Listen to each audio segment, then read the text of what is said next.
everyone, welcome back. I recently noticed that on my Pennywise tutorial where I make this tank top, you guys had a few questions, one of which was what is the washability and the durability of the vinyl.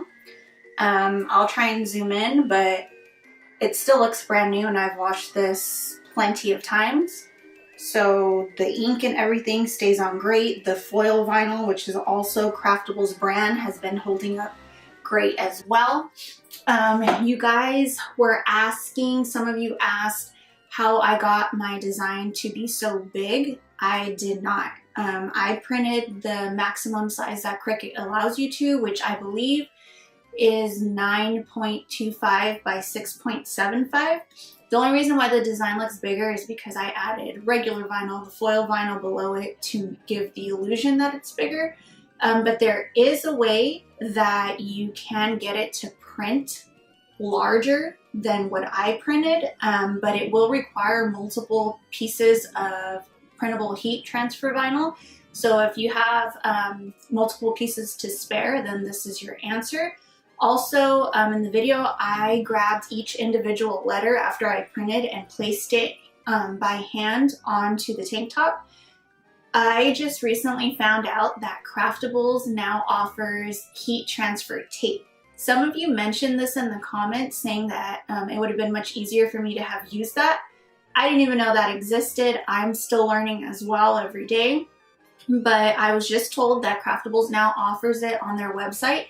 So hopefully soon I'll get my hands on some and then I could create another tutorial showing you how to use it. So as far as I know, you basically just use it like you would regular transfer tape, but it is for heat transfer, printable heat transfer vinyl.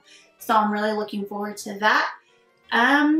So I'm just going to show you really quickly how you can get this design to print bigger than the maximum allowed on Cricut Design Space. So let's head over to my computer and I'll show you really quickly how we do that.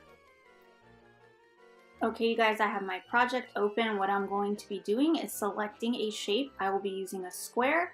And what we're going to do is use the unlock feature to make it the same width as the We All. And what we're going to do now is select it all. And we are going to use our slice tool so that we now have two separate pieces. We're going to get rid of the gray area because we do not need it. And now each piece is still too big for the print and cut. So what we're going to do is take our slice tool again to slice these in half so that we can get them to print. As you can see, it still says my image is too large because they are too wide for print and cut. So I'm going to take a square.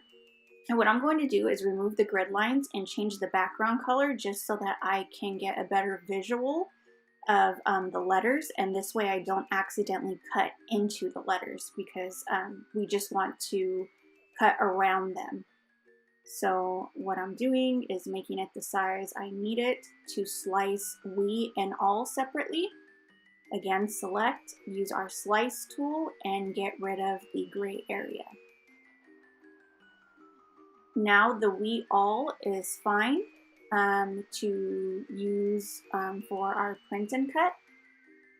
As you can see in our size panel, and we are going to do the same thing to float. We are going to take a shape once again. I'm using a square. It's the easiest for me to use. Use the unlock feature.